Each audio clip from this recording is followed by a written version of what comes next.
मुंडक उपनिषद का पार्ट 2 हमें जीवन के सबसे गहरे और अदृश्य सत्य की ओर ले जाता है।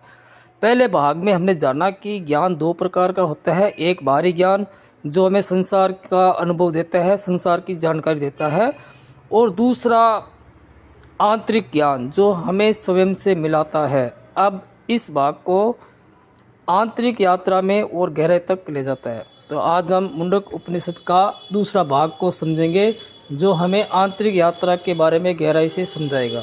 तो कृपया वीडियो को एंड तक देखना। हमारे वेद और उपनिषद शरीर, आत्मा, चेतना, ब्रह्मा के बारे में एक रहस्यमय बातें बताते हैं जिनका हमें अपने जीवन में अनुभव करना होता है।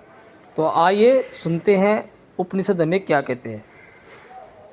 ये केवल ज्ञान नहीं बल्कि अनुभव का मार्ग है। यहाँ गुरु और शिष्य के संवाद के माध्यम से ऐसी सच्चाई प्रकट होती है जो शब्दों से परे है। शिष्य केवल उत्तर नहीं चाहता, वह अपने अस्तित्व का रहस्य जानना चाहता है, और गुरु उसे बताते हैं जिस सत्य को तुम बाहर खोज रहे हो वह तुम्हारे भीतर ही छिपा है।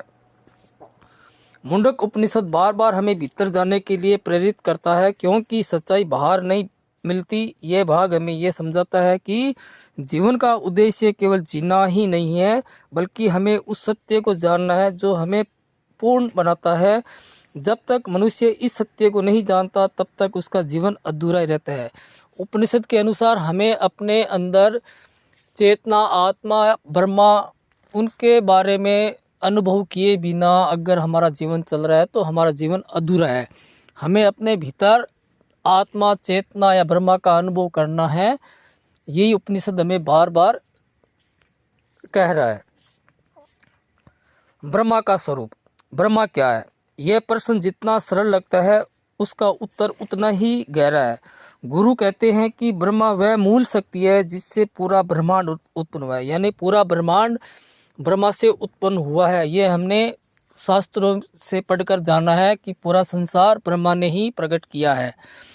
जैसे अग्नि से असंख्य चिंगारियां निकलती है लेकिन चिंगारियां अग्नि से अलग नहीं है, उसी तरह समुद्र से अनगिनत लहरें उठती है लेकिन लहरें समुद्र से, पानी से अलग नहीं है। वैसे ही संपूर्ण जगत उसी ब्रह्मा से प्रकट हुआ है, इसलिए हम ब्रह्मा से अलग नहीं है, हम भी ब्रह्मा के अंश हैं।